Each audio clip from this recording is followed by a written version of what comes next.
After the end of World War II, the world was split into two, East and West. This marked the beginning of the era called the Cold War.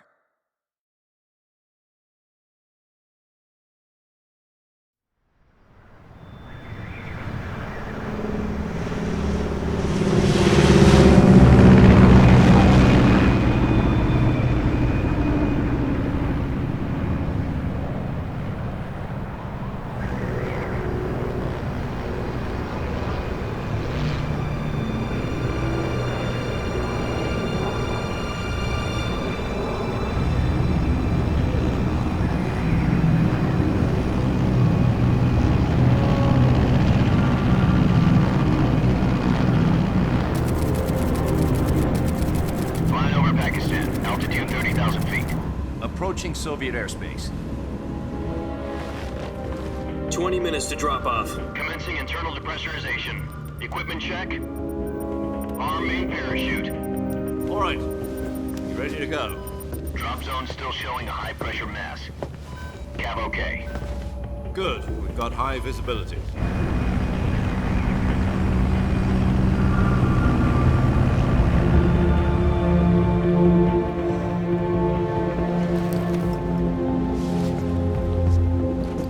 Put out that cigar. Connecting oxygen hose to interior connector.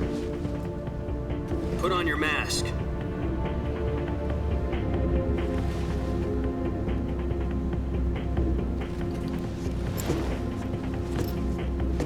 Does this panty waste know what he's doing? Approaching release point. 10 minutes to drop off. Hey, are you deaf? He said put out the cigar and put on your mask.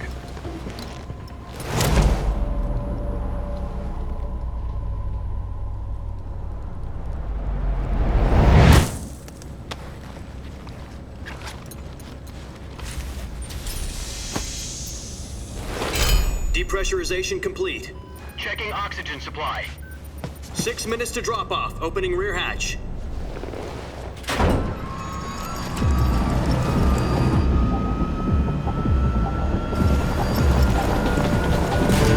Sunrise.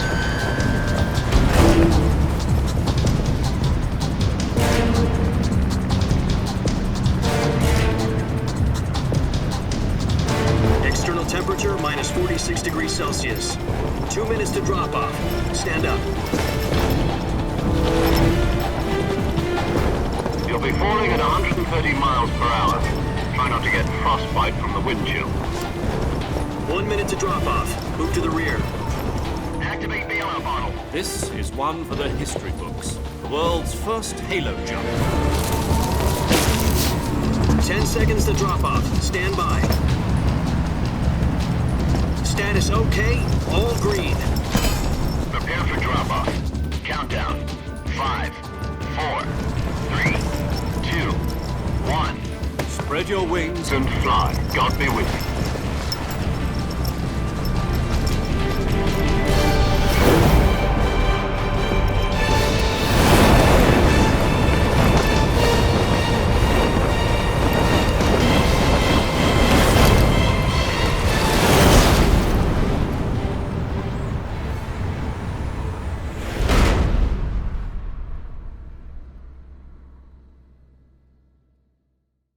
Jack, I've got some important news. The head of the CIA has finally given us the green light for the virtuous mission. Virtual mission? No, the virtuous mission. The future of our Fox unit depends on it. If it succeeds, we'll be officially organized into a unit. Virtuous mission? Sounds like some kind of initiation ritual. You know, don't get cocky. This isn't a training op. Right.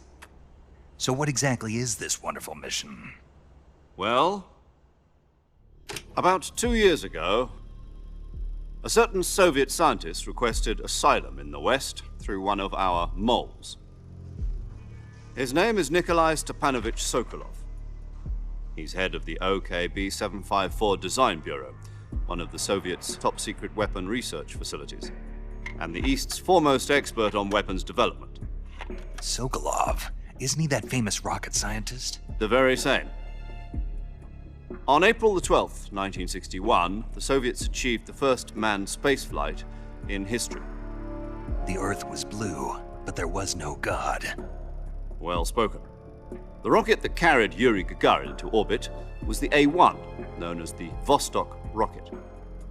Sokolov is said to be the man most responsible for the multi-engine cluster used in that rocket. After Gagarin's flight, Sokolov left rocket development to become the head of the newly established Design Bureau. From a lowly technician to head of a design bureau, that's quite a success story, so why do you want to defect? It seems he'd become afraid of his own creations. Afraid? Call it a crisis of conscience. And for that, he left his country and his family behind and went over the fence? Not exactly. One of his conditions was that his family was also to be taken safely to the west. We used a mole to get the family out first and succeeded in sneaking Sokolov over the Berlin Wall shortly afterwards. I was the one who conducted the operation. The security on the eastern side was still full of holes back then. Then what? We got Sokolov over in one piece, but the whole ordeal had left him exhausted, and we checked him into a hospital in West Berlin. It took him 2 weeks and more than 600 miles to get from the research facility in the Soviet Union to Berlin. He was in no condition to say anything coherent. And it was only a week later that we had something much bigger on our hands. The Cuban Missile Crisis. October the 16th, 1962, President Kennedy received word that the Soviets were in the process of deploying intermediate-range ballistic missiles in Cuba. The President demanded that the Soviets dismantle and remove the missiles. At the same time, he announced a naval blockade to prevent further missile shipments from reaching Cuba. But the Soviets didn't back down, instead placing their armed forces on secondary alert. Soviet transport ships carrying missiles continued on course towards Cuba. US and Soviet forces went on alert for an all-out nuclear war. Frantic negotiations were conducted through the UN's Emergency Security Council and unofficial channels to end the hair-trigger standoff. Finally, on October the 28th, the Soviet Union agreed to remove its missiles from Cuba, and so the world avoided a nuclear holocaust. But in order to get the Soviets to pull their missiles out, we had to make a deal. You mean the one where the US agreed to remove its IRBMs from Turkey? No. The Jupiter IRBMs deployed in Turkey were obsolete, and we were going to get rid of them anyway. They had no strategic value whatsoever to either the US or the Russians. The Turkey deal was a ruse, a cover story that was fed to the other intelligence agencies around the world. So what did the Russians really want? Sokolov. They wanted us to return Sokolov. You mean the Soviets pulled out of Cuba just to get their hands on Sokolov? That's right. What the hell was he working on? At the time, we had no idea. We were running out of time. It was either give up Sokolov or risk full-scale nuclear war. In the end, we had no choice. President Kennedy gave in to Khrushchev's demand. The next day, I got Sokolov out of the hospital, handing him over to agents on the eastern side. Sokolov kept on screaming, "Save me," until he disappeared from my sight. Then a month ago, we received some new information from one of our moles. About Sokolov? Yes. He was taken back to the research facility and forced to continue working on the weapon in question under KGB supervision. What's more, it's on the verge of completion. So what kind of weapon is it? Something to do with space rockets? No, missiles. Same technology. I guess you're right. We don't know the details, but it appears to be a new kind of nuclear device. For half a year now, the Soviets have been conducting frequent nuclear tests at Semipalatinsk. Something to do with the weapon, I assume. We're talking about a secret weapon so big that Khrushchev was ready to pull out of Cuba to get it back. Is Sokolov still in the facility? No. According to our intelligence, he's in Selinoyarsk, a place in the mountains about 3 miles to the west that's known as the Virgin Cliffs. The Virgin Cliffs. Nice name for a virtuous mission. They moved him there just recently. Why? Apparently, they're conducting a field test of the weapon, but it's our best chance to get him back. This mission would never have been possible if he was still in the research facility. This is our last chance. Sokolov must have known that too when he contacted us.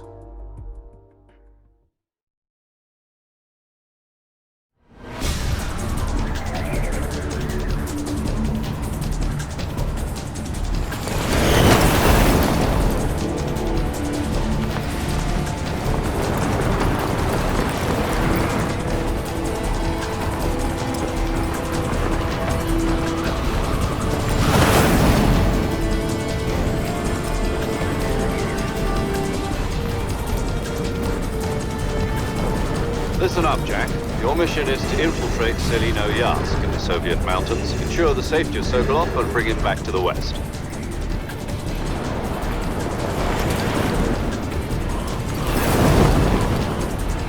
If we don't get Sokolov back before that weapon is complete, we'll be facing a major crisis. The clock is ticking.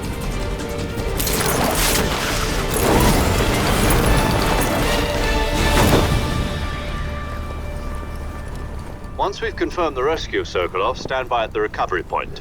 A recovery balloon will be dropped at that point.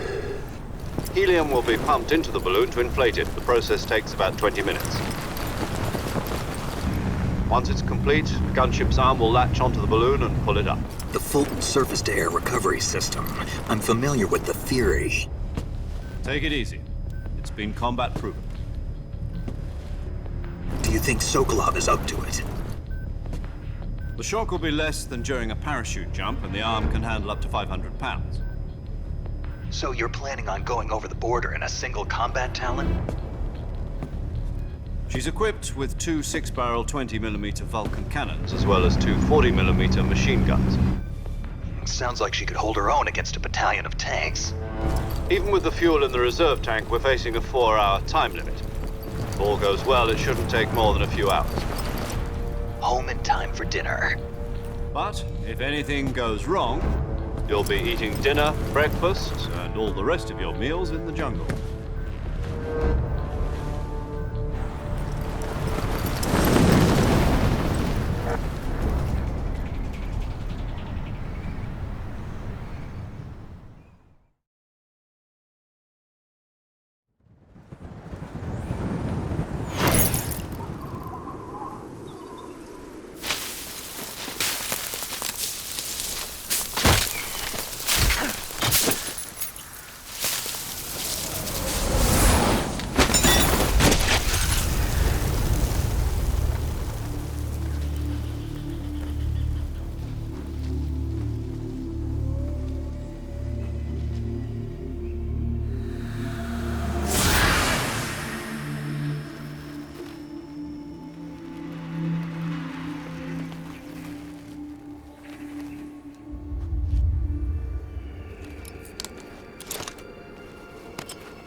Do you copy?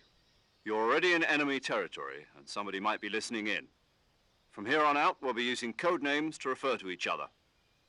Your code name for this mission will be Naked Snake. I'll be referring to you as Snake from now on. You're not to mention your real name. Snake? What, you don't like snakes? What do you mean?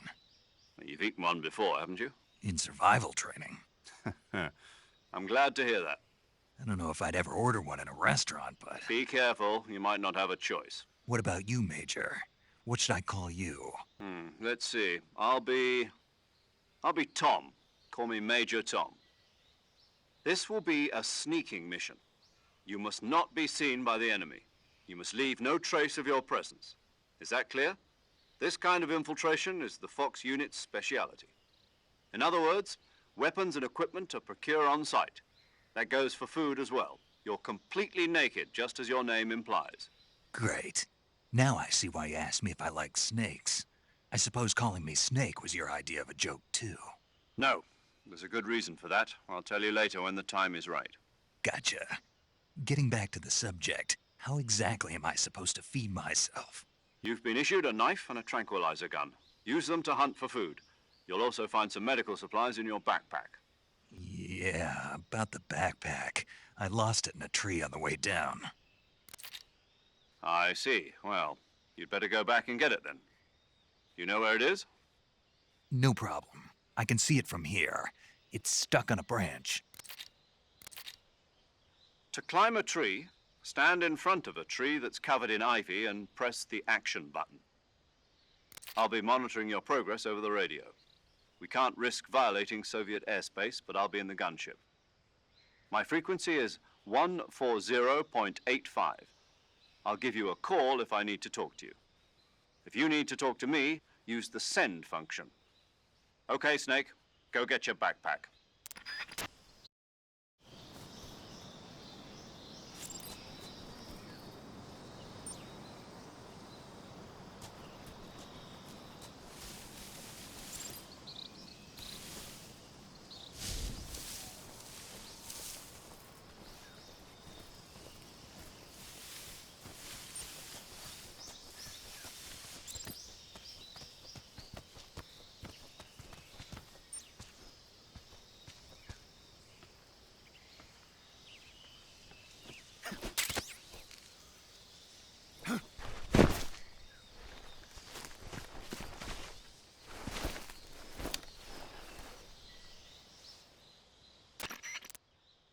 I see you've retrieved your backpack, Snake.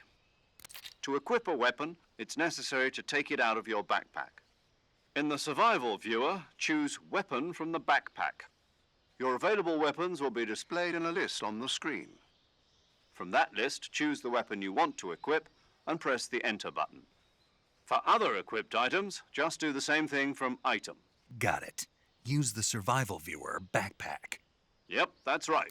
Survival is fundamental to this mission. After you've been out in the field for a while, your stamina will start to drop. If your stamina gets too low, it'll affect your performance. You won't be able to shoot accurately, for example, and your wounds won't heal as smoothly. Keep an eye on your stamina so you don't run out. To recover lost stamina, you can hunt for local flora and fauna. You can use either your tranquilizer gun or your knife to hunt. My only weapon is a Mark 22 Hush Puppy tranquilizer gun? That's right. It's been fitted with its own suppressor. However, the suppressor will deteriorate every time you fire. Once its durability reaches 0, the noise suppression effect will be gone. So don't get too trigger-happy with it. The suppressor's durability is shown in the icon. Any weapons and equipment beyond what you're carrying now, you'll have to find as you go. I have to find my own weapons and equipment? Whose crazy idea was this anyway? Solo covert actions are standard Fox operating procedure. You can't leave any traces of your presence. No weapons, equipment, footprints, sweat, or bodily waste. The same goes for bullets and cartridges, too. Your presence in enemy territory is already a violation of international conventions of warfare. There aren't supposed to be any American soldiers in Russia. It could spark an international incident. You can't let anyone see you. You can't let the enemy know you're there. This is a stealth mission. You're a ghost, Snake, in every sense of the word. And there'll be no rescue if you're captured. The military and US government will deny any involvement in the affair. Then I'll just have to take care of myself, huh? I'm afraid so. You've been given a fake death pill for that purpose. SIS guidelines stipulate that soldiers on covert ops like this one be issued a potassium cyanide capsule. Tape it to your body so you can take it when you need to. How generous of you. Use it if you're taken prisoner by the enemy. It'll send you into a state of false death for a short time. Fooling them into thinking that I'm really dead. So how do I come back to life? Just take the revival pill. You mean that thing they put in my tooth before the mission? That's the one. But be careful. If you remain in a state of false death for too long, nothing will be able to bring you back. Remember that. I'll keep it in mind. You said this was a solo mission, right? Right. I guess that means I can't count on any reinforcements. Correct. The mission rests entirely in your hands. A real one-man army. Relax. There's a support team ready to back you up over the radio. Who? I'll introduce them to you. This time, survival is of utmost importance. The first member of the support team will be in charge of monitoring your physical condition, acting as a medic, so to speak, as well as recording your mission data. She's a member of Fox as well, and she's here on the gunship with me. She? Hello, Snake. I'm paramedic. Nice to meet you. Paramedic. As in a medic who comes in by parachute. Aren't you going to tell me your real name? Are you going to tell me yours, Mr. Snake? My name, huh? It's John Doe. And they call you Jack for short. You're a regular Captain Nemo. A name means nothing on the battlefield. After a week, no one has a name. What's your name? Jane Doe.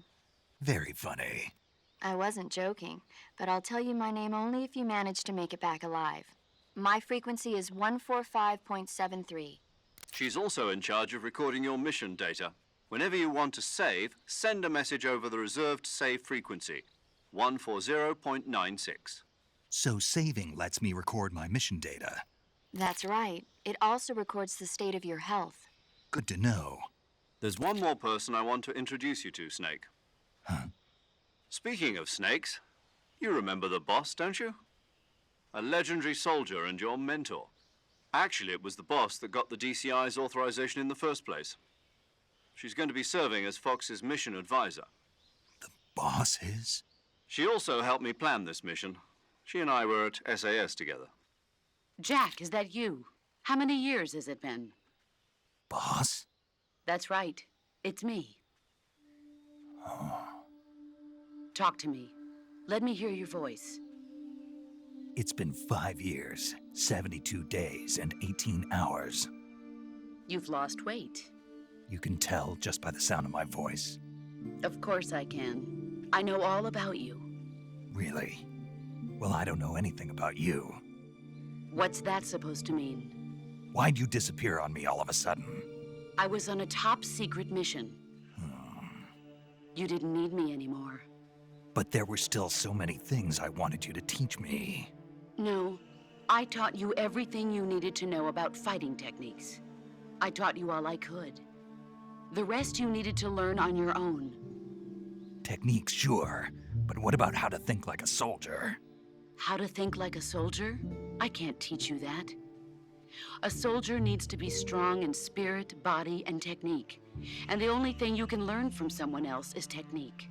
In fact, technique doesn't even matter. What's most important is spirit. Spirit and body are like two sides of a single coin. They're the same thing. I can't teach you how to think. You'll just have to figure it out for yourself. Listen to me, Jack. Just because soldiers are on the same side right now doesn't mean they always will be. Having personal feelings about your comrades is one of the worst sins you can commit. Politics determine who you face on the battlefield. And politics are a living thing. They change along with the times. Yesterday's good might be tomorrow's evil. Is that why you abandoned me? No, it had nothing to do with you. I already told you, Jack. I was on a top secret mission. A soldier has to follow whatever orders he's given. It's not his place to question why. But you're looking for a reason to fight. You're a natural-born fighter, but you're not quite a soldier. A soldier is a political tool, nothing more. That's doubly true if he's a career soldier. Right and wrong have no place in his mission. He has no enemies and no friends. Only the mission. You follow the orders you're given. That's what being a soldier is. I do whatever I have to get the job done. I don't think about politics. That's not the same thing. Sooner or later, your conscience is going to bother you. In the end, you have to choose whether you're going to live as a soldier or just another man with a gun. There's a saying in the Orient, loyalty to the end. Do you know what it means? Being patriotic. It means devoting yourself to your country. I follow the president and the top brass. I'm ready to die for them if necessary. The president and the top brass won't be there forever. Once their terms are up, others will take their place. I follow the will of the leader, no matter who's in charge. People aren't the ones who dictate the missions. Then who does? The times. People's values change over time, and so do the leaders of a country. So there's no such thing as an enemy in absolute terms. The enemies we fight are only enemies in relative terms, constantly changing with the times. As long as we have loyalty to the end, there's no point in believing in anything, even in those we love. And that's the way a soldier's supposed to think? The only thing we can believe in with absolute certainty is the mission, Jack. All right, but do me a favor. What is it? Call me Snake. Snake. Oh, right. Your code name is Snake. It suits you well. That's right. The legendary unit that the boss put together during World War II was a snake. the Cobra Unit, a group of heroes that brought the war to an end and saved the world. As long as you've got a legendary hero backing you up, you'll be fine. Isn't that right, Snake? Yeah, I can't think of anyone else I'd rather have with me. Oh, and one more thing, boss. Yes? It's good to hear your voice again. Same here. After all, who knows if either of us will make it out alive? Snake, you were always best at urban warfare and infiltrating buildings. But this is the jungle. Survival is going to be key. Those CQC techniques I taught you are sure to come in handy. CQC? Close quarters combat, huh? I've been in the Green Berets for the past few years. I'm probably pretty rusty. Not to worry. I'll be here to help you remember. After all, this is your first actual survival mission. I'll be supporting you over the radio. Where are you, boss? Next to the Major? The boss is communicating with us by radio from aboard a Permit-class submarine in the Arctic Ocean. My frequency is 141.80. Call me if you need my advice on battle techniques. Gotcha. Your mission is to retrieve Dr. Sokolov. Dr. Sokolov is being held in an abandoned factory located to the north of your current position. Avoid heavy combat and don't let anyone see you. Don't forget that this is a stealth mission. Snake, try to remember some of the basics of CQC.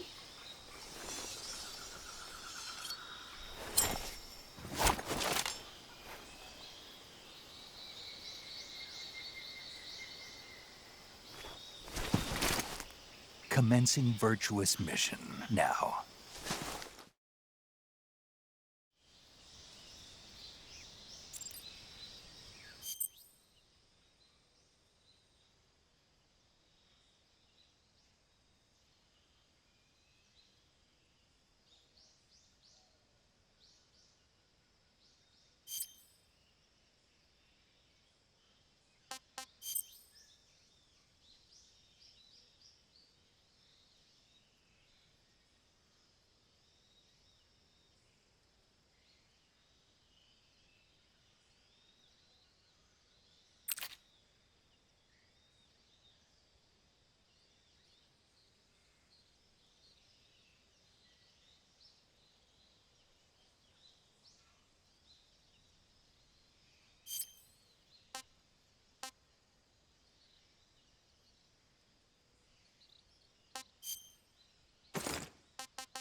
Major, I've spotted 2 enemy soldiers.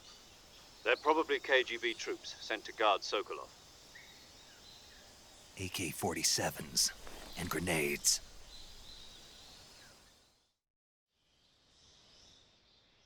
Snake, your presence in Soviet territory is already a violation of international law. We can't let the Kremlin find out that the CIA and the American government are involved. Contact with the enemy is strictly prohibited. Don't engage them in battle either. This is a stealth mission. Got that? The Major is right. The point of this mission is to sneak through the jungle without being seen. The success of the mission depends on how well you use your camouflage. Change your camouflage by selecting Camouflage from the Survival Viewer. The Uniform option lets you pick your uniform, while the Face option lets you change your face paint. Choosing camouflage that blends in with your surroundings will help you conceal yourself more effectively. Also, don't forget that anything that moves will stand out in the jungle. If you just stand up and run around like an idiot, you're bound to be spotted. But if you crawl instead, you should be able to sneak by without being noticed. You can see how effective your camouflage is by looking at the Camo Index. The Camo Index shows how well your current camouflage blends in with the surrounding area. The higher the value, the harder you are to spot, and vice versa. The key is to make yourself one with nature. Keep that in mind as you go along, okay?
Who's that?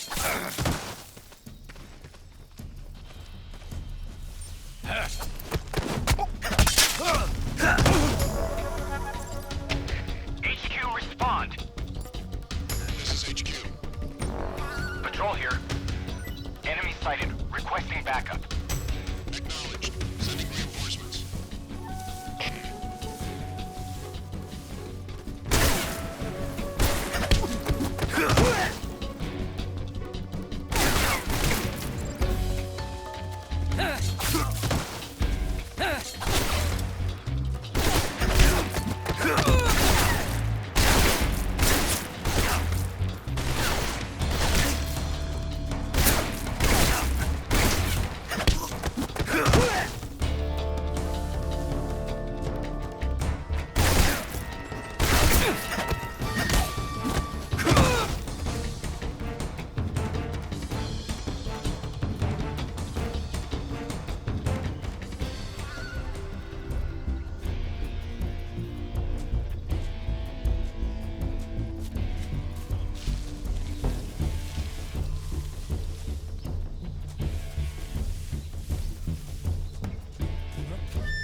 Major, I've reached the abandoned factory where Sokolov is supposedly being held.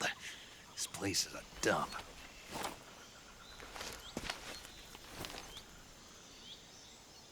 I can't see Sokolov from here.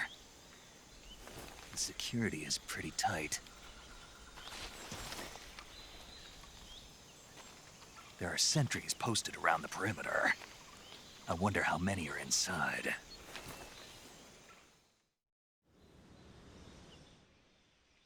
Your objective, Sokolov, is inside the factory. They should be holding him in a room in the northeast section. Northeast section.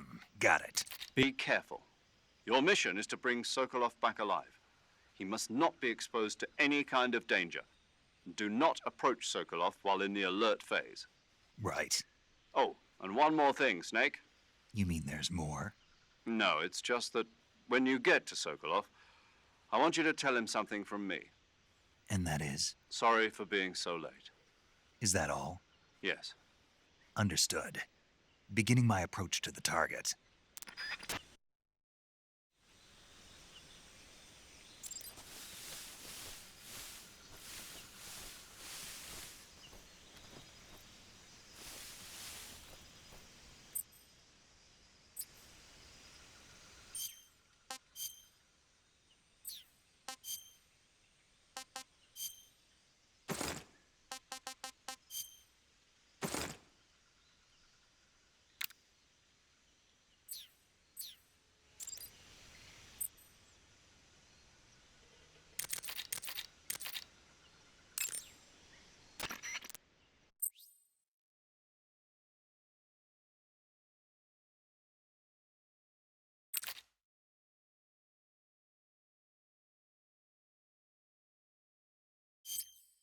Saving the game, Snake?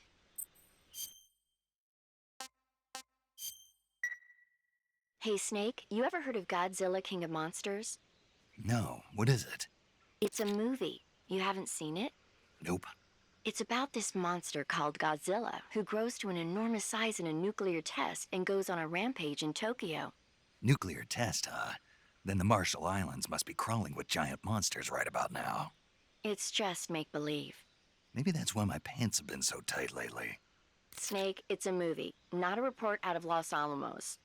I know. So then what happened? Godzilla is immune to all weapons, and humanity has no way to stop the monster.